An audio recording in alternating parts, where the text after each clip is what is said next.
Rahim.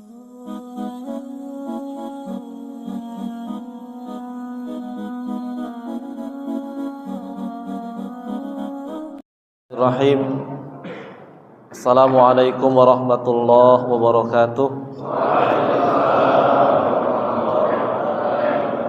Alhamdulillah, wassalatu wassalamu ala Rasulillah wa ala alihi wa ashabihi ajma'in wa man tabi'ahum bi ihsanin ila yaumiddin, amma ba'd.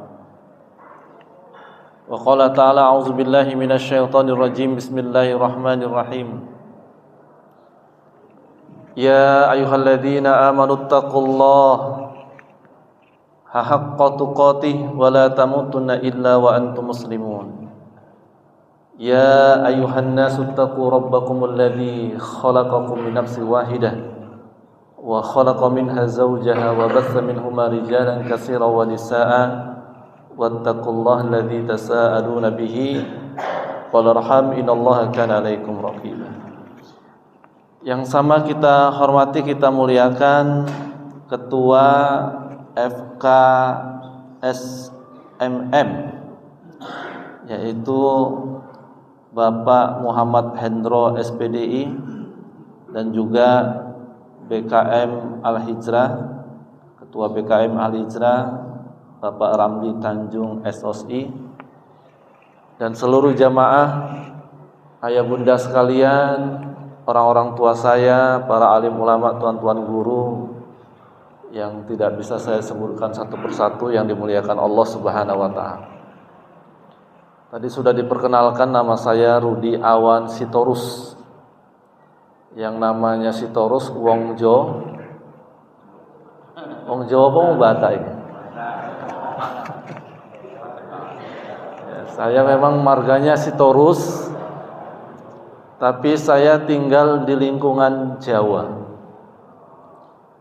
Ayah saya sejak kecil diasuh oleh orang Jawa. Ibu saya mu'alaf, marganya Sianturi. Dari kecil juga kawan-kawannya sama orang Jawa. Ibu saya lah yang satu-satunya anak dari opung saya yang tak pandai bahasa Batak, bisanya bahasa Jawa. Di rumah orang tua saya dua-dua bahasa Jawa. Jadi kulo isoe boso Jawa. Wajah pun menyesuaikan.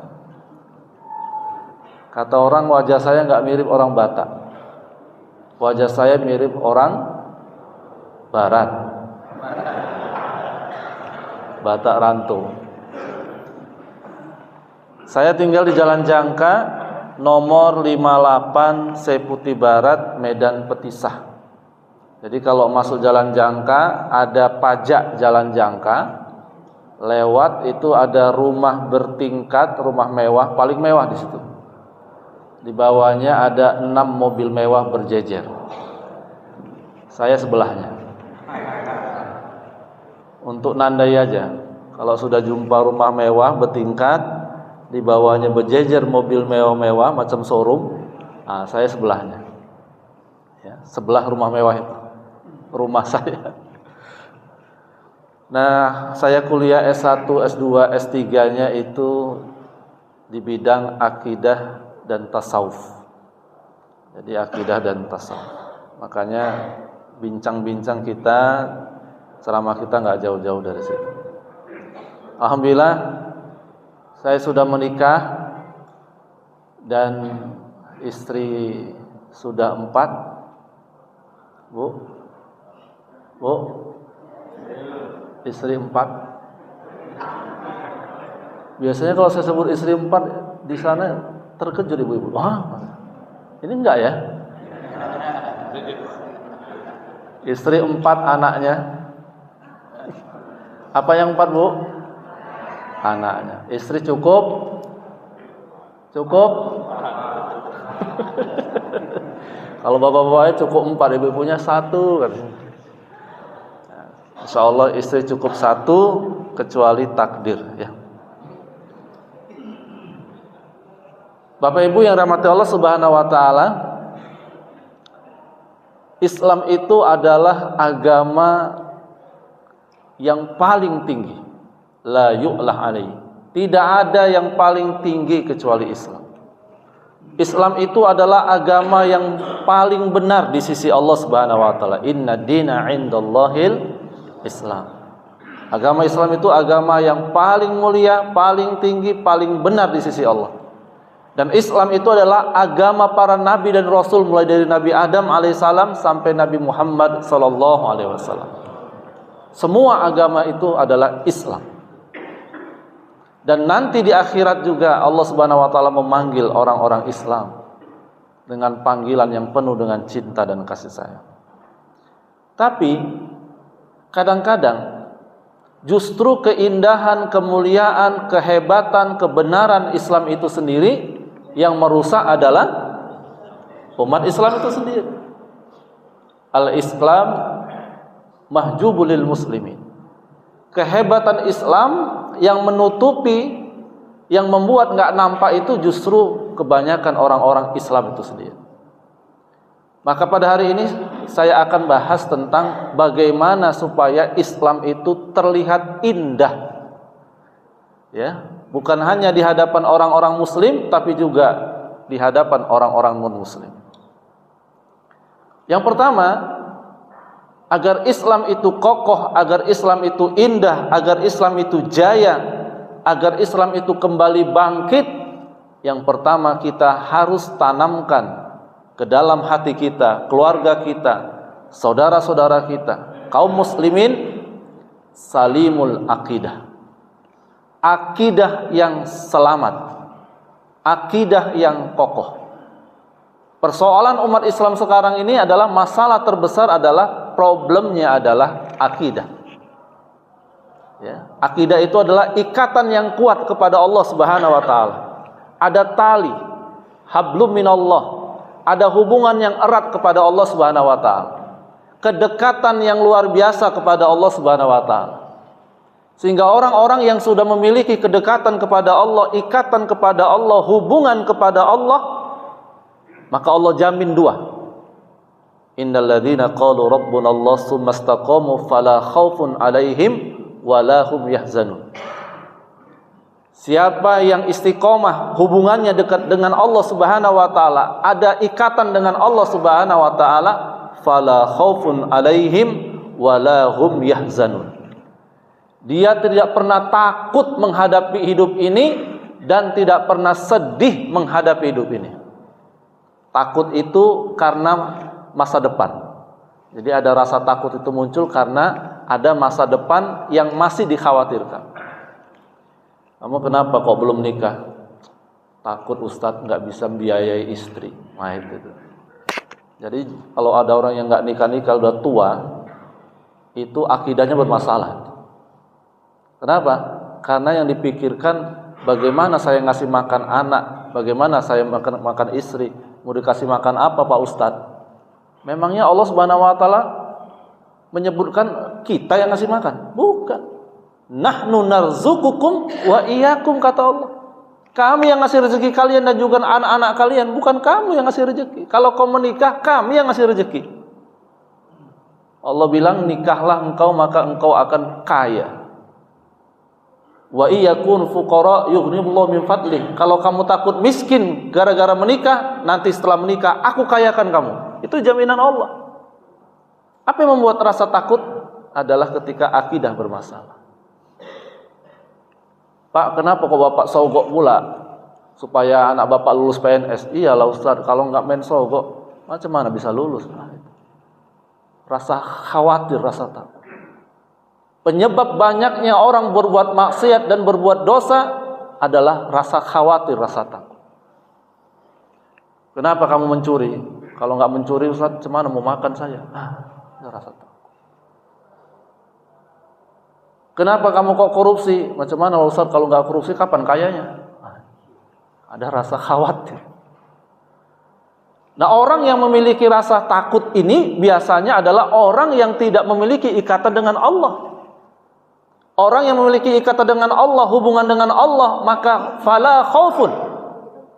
Enggak ada rasa takut apapun terhadap masa depannya.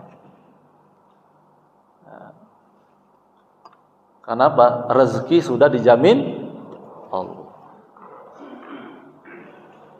Ada orang jualan dia di tempat yang mungkin menurut logika kita nggak masuk akal. Ini jualan di tempat yang orang jarang lewat, nggak strategis tempatnya. Pokoknya kalau dilihat tempatnya nggak cocok lah untuk jualan. Ada yang tanya, kenapa kamu kok jualan di sini? Apa laku?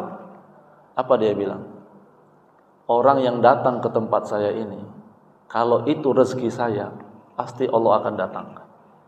Tapi kalau saya berada di tempat yang strategis sekalipun, kalau bukan rezeki saya, pasti Allah nggak datangkan.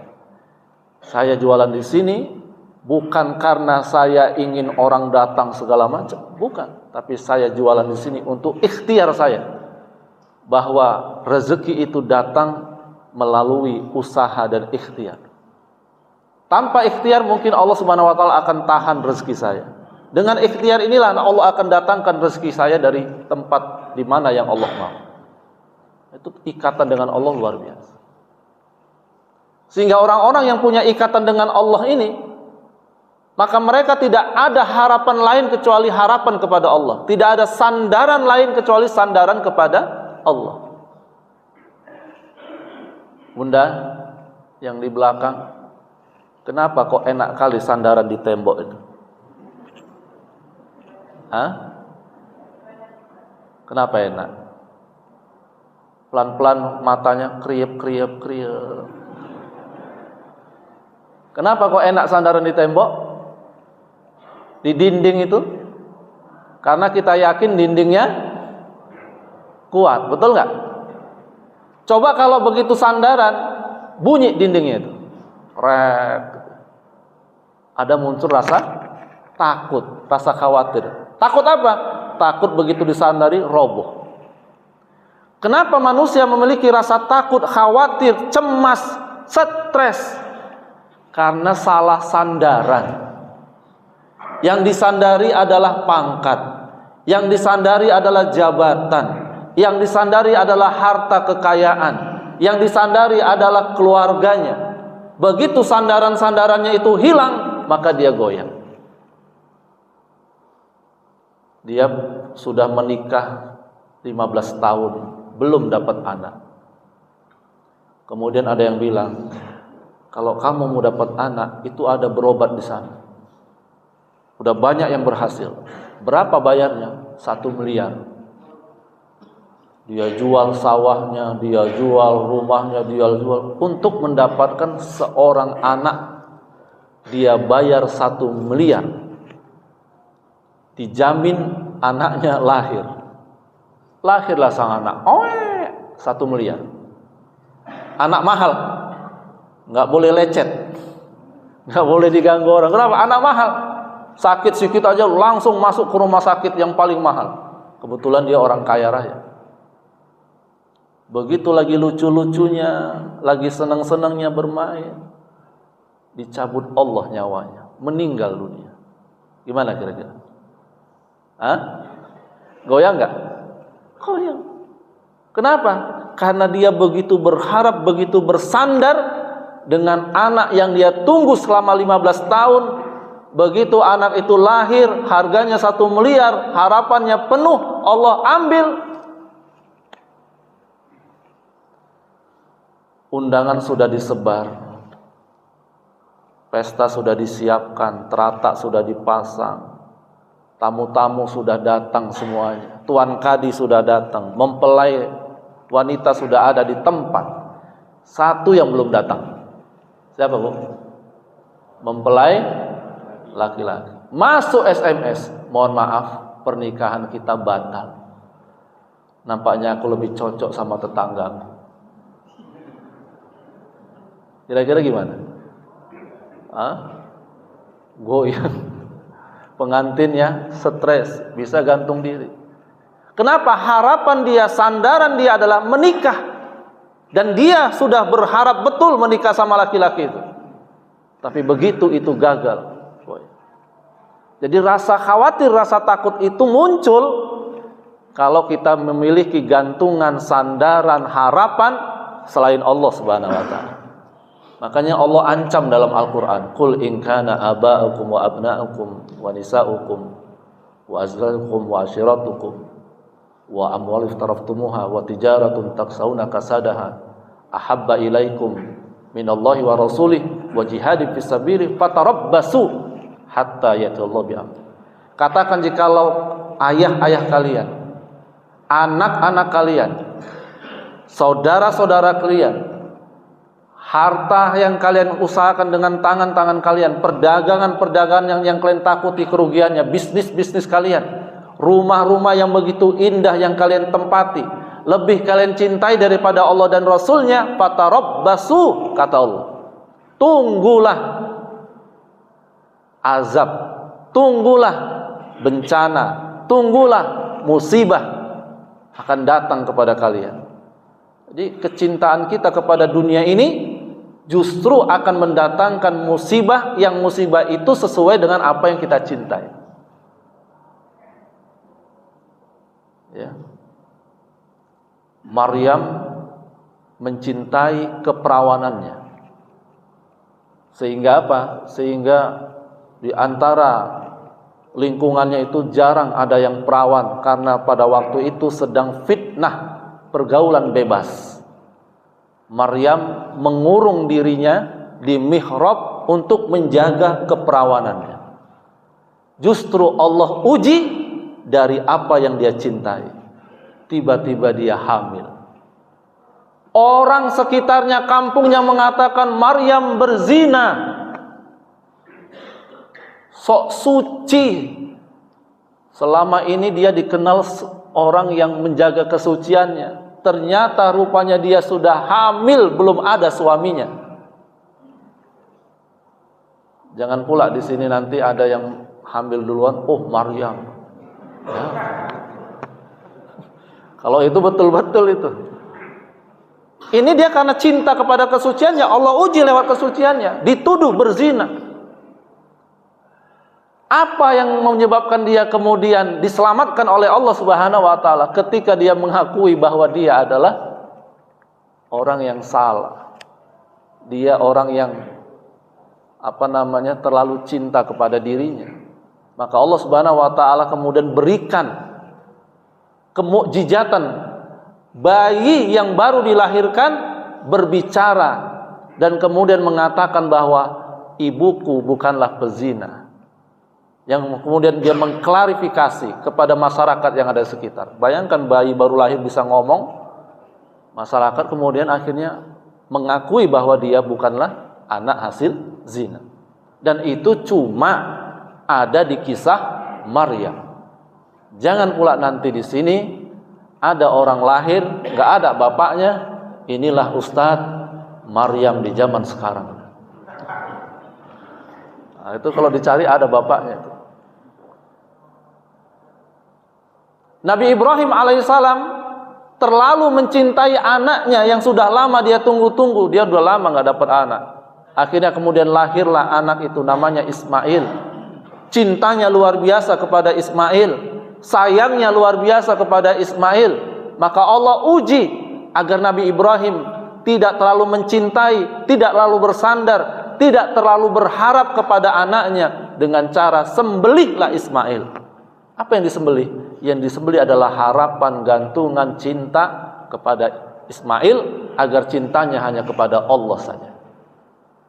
Jadi kalau datang ujian-ujian kepada kita dalam bentuk apa yang kita cintai, itu bagian daripada cara Allah untuk mengembalikan kita kepada Allah Subhanahu wa taala. Salimul aqidah. Walahum yahzanun, dan kita tidak sedih. Apa itu sedih? Sesuatu yang sudah lewat. Kita enggak sedih. Karena rasa kesedihan itu muncul ketika kita masih juga berharap kepada benda-benda yang ada di sekitar kita. Yang kedua adalah sahihul ibadah. Ya, yang menyebabkan umat Islam ini bangkit kembali jaya adalah ketika umat Islam sudah kembali kepada Allah, menyembah Allah dengan ibadah yang sahih. Ibadah yang sahih itu dua syaratnya, kata Imam Ibnu Katsir. Yang pertama adalah ikhlas. Yang kedua adalah sesuai dengan sunnah Rasulullah SAW. Ikhlas tapi nggak sesuai dengan sunnah bukan ibadah yang sahih. Sesuai dengan sunnah tapi nggak ikhlas juga bukan ibadah yang sahih. Ustaz, tadi pagi saya sholat subuh Ustaz 4 rakaat. Ikhlas saya Ustaz. Pokoknya saya ikhlas lah. Masa sholat zuhur yang lagi capek-capeknya 4 rakaat. Asar baru pulang kerja 4 rakaat. Isya yang udah ngantuk-ngantuknya 4 rakaat. Masa subuh lagi seger-segernya 2, rasa-rasanya nggak masuk akal Ustaz. Ku tambahi 2 lagi. Ikhlasnya udah betul, tapi tidak sesuai dengan sunnah Rasulullah SAW. Atau sesuai dengan sunnah, Masya Allah, sholat di masjid tepat waktu, sebelum muazin azan dia sudah duduk, sholatnya luar biasa, khusyuknya, Allahu Akbar. Begitu sujud, tengok sebelah, awak lebih tinggi pangkatnya, sujudnya harus agak lama sedikit. Jadi sujud lomba-lombaan sama sebelah siapa yang paling lama. Supaya apa? Supaya dilihat orang dia adalah orang yang paling khusyuk sholat. Bahkan ada yang takbirnya pakai tenaga dalam lagi. Allah. Supaya apa? Supaya keren. Allah. Padahal kalau di rumah, Bu, ya, asal wirid, hati-hati wirid tuh. Ada orang wirid tujuannya memang sekedar untuk pamer-pameran. Kebetulan baru dikasih cincin emas sama suaminya tuh. Bagaimana Bu kabar yang semalam itu? Tangannya gitu. Datang sebelahnya lebih banyak lagi dikasih cincin sama suaminya. Dua-dua. Iya, yang di sana. Keikhlasan itu akan memunculkan ketenangan dalam batin ketika kita beribadah. Dan ria itu akan memunculkan kegelisahan dalam batin ketika kita beribadah. Orang yang ria, dia sibuk mengurusi penampilan dirinya, tapi tidak sibuk mengurusi dirinya di hadapan Allah Subhanahu wa taala, kedudukan di hadapan Allah. Dia sibuk bagaimana kedudukan di hadapan manusia itu kelihatan bagus, tapi dia tidak pernah memikirkan bagaimana kedudukan di hadapan Allah kelihatan bagus. Mau datang kemari Ustadz Abdul Somad beserta Gubernur Sumatera Utara datang ke pengajian kita ini. Ibu-ibu, siapa yang mau marhaban? Oh, saya Ustaz, udah latihan. Kebetulan sebulan lagi mau dibuat acara. Yang latihan marhaban, oke. Yang baca Quran, saya Ustaz, baca Quran. Mulai dari hari ini sampai sebulan ke depan jangan makan gorengan, supaya suaranya bagus. Baju sudah dibeli, baju seragam, pokoknya lengkap. Ya, semua sudah disiapkan. Menjelang hari H, datanglah Ustadz Uwas tadi, datanglah Gubernur Sumatera Utara, datanglah semua orang-orang hebat di tempat ini. Kemudian yang marhaban sudah siap dengan baju, dengan suara yang sudah disiapkan, yang qori juga sudah. Tiba-tiba dari protokoler Gubernur mengatakan, mohon maaf, marhaban sudah kita siapkan dari pihak gubernuran. Jadi marhaban dari sini tidak usah dipakai dulu. Mana Bu? Merepet nggak kira-kira? Udah nahan nggak makan gorengan, ya? Udah pakai baju bagus baru ditempah. Tiba-tiba katanya sudah ada marhaban dari gubernuran. Itu kalau kita ngurusin diri kita, ingin dilihat orang-orang lain, maka timbul kegelisahan. Tapi kalau kita mengurus diri kita, kedudukan kita di hadapan Allah, alhamdulillah, udah ada gantinya. Makanya kesedihan itu muncul gitu. Ya. Sohil ibadah itu muncul karena keikhlasan. Sebagaimana Rasulullah SAW bersabda, ketika malaikat Jibril bertanya tentang ihsan, tentang ibadah yang paling tertinggi di hadapan Allah. Apa itu? An ta'budallaha ka'annaka tarahu fa illam takun tarahu fa innahu yara. Ibadah yang paling tinggi kedudukannya di hadapan Allah adalah ketika kita menyembah Allah, ketika kita berbuat baik seolah-olah kita melihat Allah. Kalau tidak sanggup, maka dia meyakini Allah melihat apa yang dia lakukan. Kita itu kalau baca Quran, kalau seolah-olah kita dilihat Allah atau kita meyakini bahwa Allah melihat kita, itu beda. Kalau kita infak, dengan kita berinfak itu bahwa Allah melihat infak kita, itu isinya beda. Kenapa uang atau kotak infak itu kebanyakan 2.000? Banyak uang 2.000. Coba tes, tengok. Makanya dibuat transparan supaya malu dia kalau 2.000 nampaknya. Dia kan dibuat transparan. Makanya uang yang banyak masuk surga nanti uang 2.000. Karena adanya di masjid-masjid. Ada pula orang lagi khutbah Jumat, ngantuk-ngantuk dia, lewat di depannya kotak infak. Datang kawan sebelahnya di towel gini, terkejut dia, diambilnya di kantong sambil matanya merem, dimasukkannya uang. Begitu selesai Jumat, ke kedai dia, Bu, rokok sebungkus. Begitu dirogohnya kantongnya 2.000. Rupanya yang masuk kotak infak uang 100.000. Sial kali. Masuk 100.000 pula kontor. Aduh, sial hari ini katanya. Sial katanya. Karena maunya tadi uang 2.000 dimasukkannya, masuk 100.000, sial kali ku masukkan pula 100.000. Makanya Allah mengatakan dalam Al-Qur'an, khuliqal insan halu'a. Manusia itu diciptakan punya dua sifat. Idza masau syarru jazua. Manusia itu kalau dikasih musibah tergoncang jiwanya.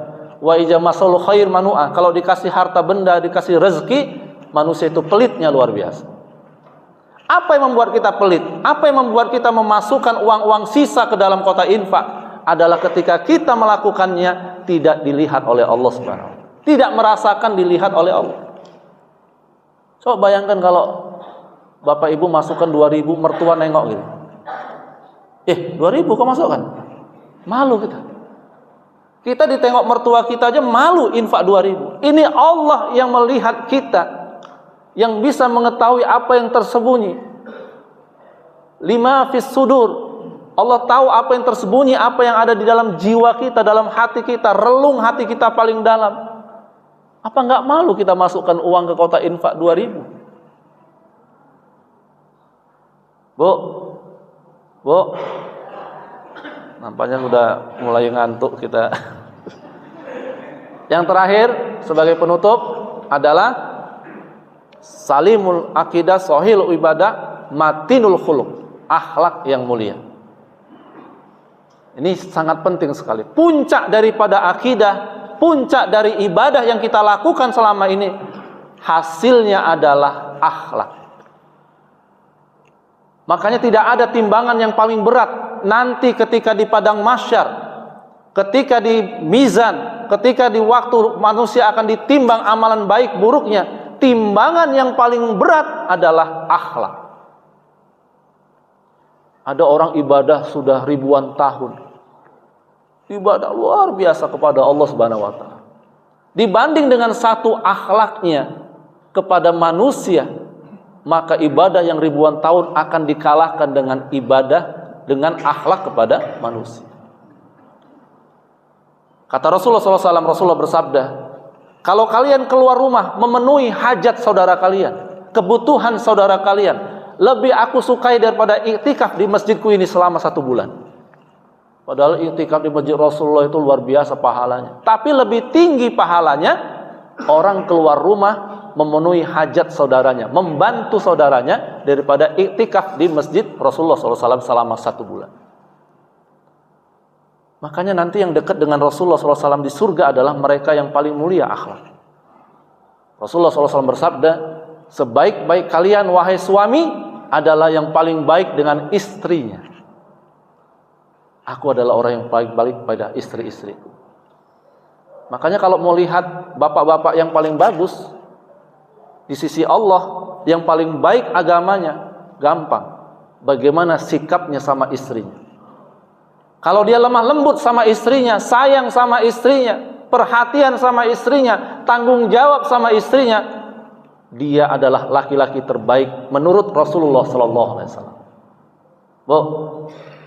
Bu, mau sholat dicium kening istrinya. Rasulullah kan kebiasaannya kalau mau sholat mencium kening istrinya. Rasulullah kalau kebiasaan mau sholat itu dia cium kening istrinya. Maka kalau kita ingin seperti Rasulullah ketika mau berangkat sholat, cium kening istri kita.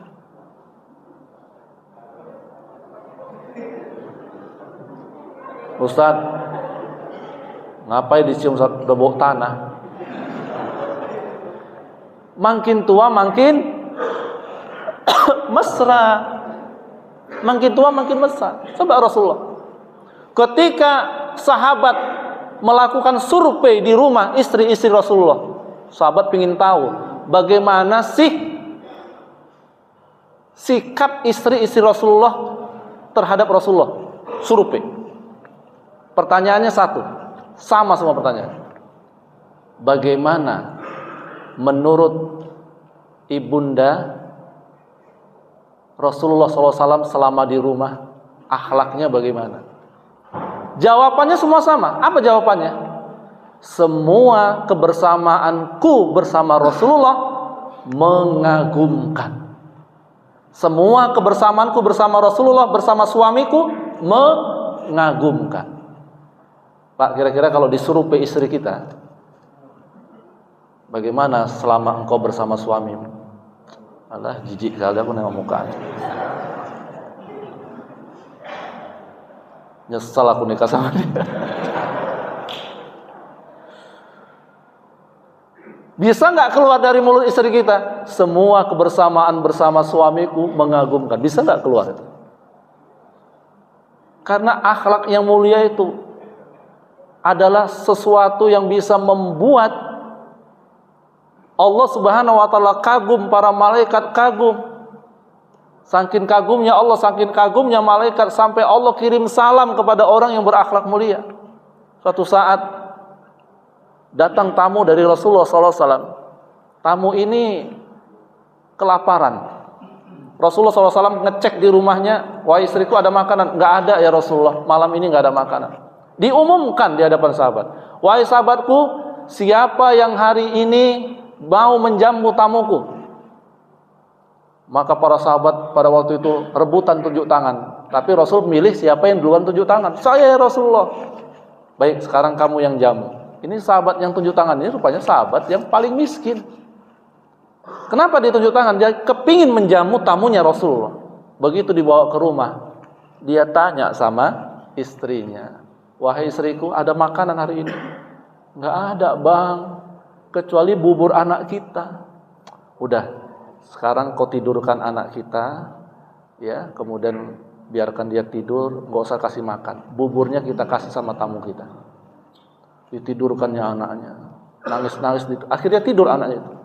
Buburnya kemudian dibawa sama tamunya. Dibilang sama suaminya, Dek, buburnya kan cuma 1 mangkok. Kalau tamu makan, abang nggak makan, dia segan.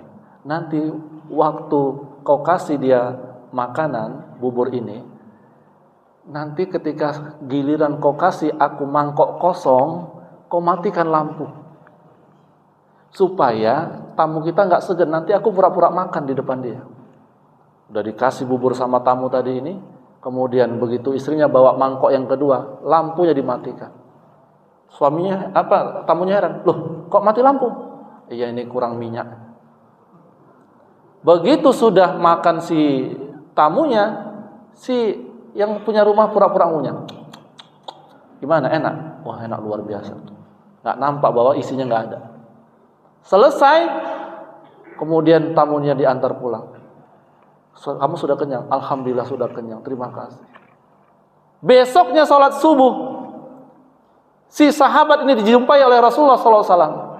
Rasulullah SAW kemudian meneteskan air mata menatap sahabat tadi. Apa kata Rasulullah? Allah bangga dengan perbuatanmu tadi malam. Allah bangga dengan perbuatan. Padahal nggak ada yang tahu apa yang dilakukan kecuali Allah Subhanahu Wa Taala. Allah kirim salam denganmu dan Allah bangga dengan perbuatanmu karena engkau memberikan tamumu makanan sementara kalian satu keluarga kelaparan.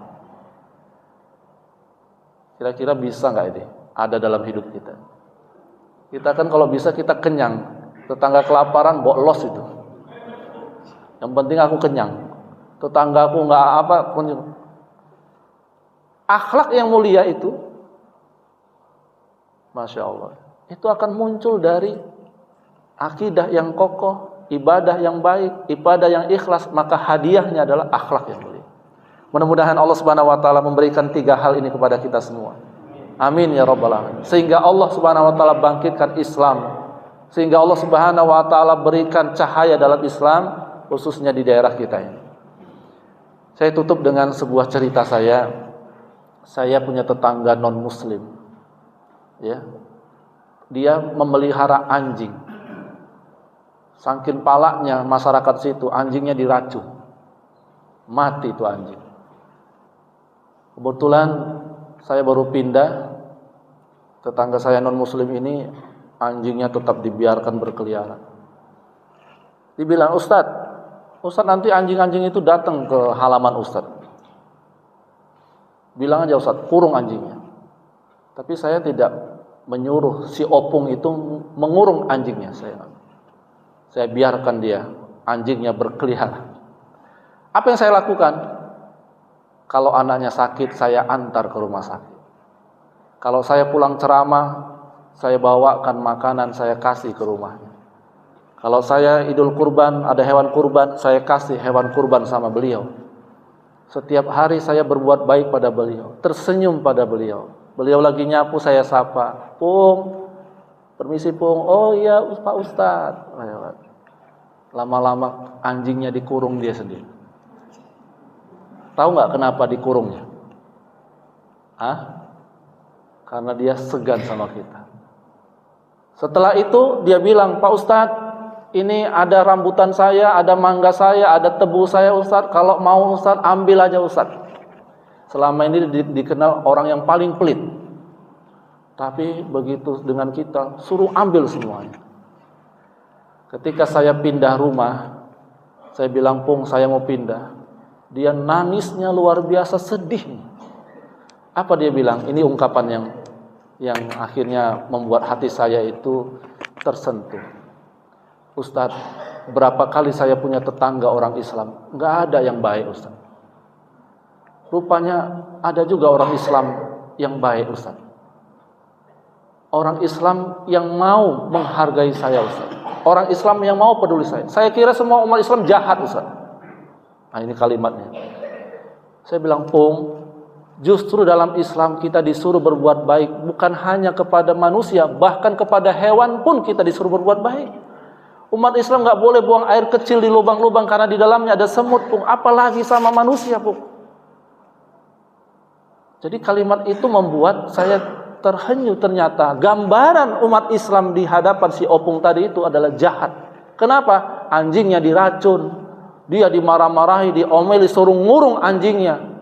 Kemudian dia dimusuhi karena dia non-muslim. Padahal ketika kita berakhlak mulia, justru dia melihat Islam dari perilaku kita. Orang non-muslim gak bisa melihat Islam dari Quran, gak bisa melihat Islam dari hadis, gak bisa melihat Islam dari ajaran-ajaran Islam, gak bisa. Orang-orang non-muslim itu melihat Islam dari tingkah laku umat Islam. Itulah wujud daripada Islam yang mereka lihat. Kalau mereka melihat akhlak umat Islam itu bagus, oh, agama Islam memang agama yang paling benar. Kenapa rupanya? Tetangga saya itu baik kali. Tapi kalau dia melihat akhlak umat Islam buruk, Itulah Islam itu. Untung saya masuk agama saya ini, agama cinta dan kasih. Makanya kita perbaiki semuanya. Mudah-mudahan ada manfaatnya. Assalamualaikum warahmatullahi wabarakatuh.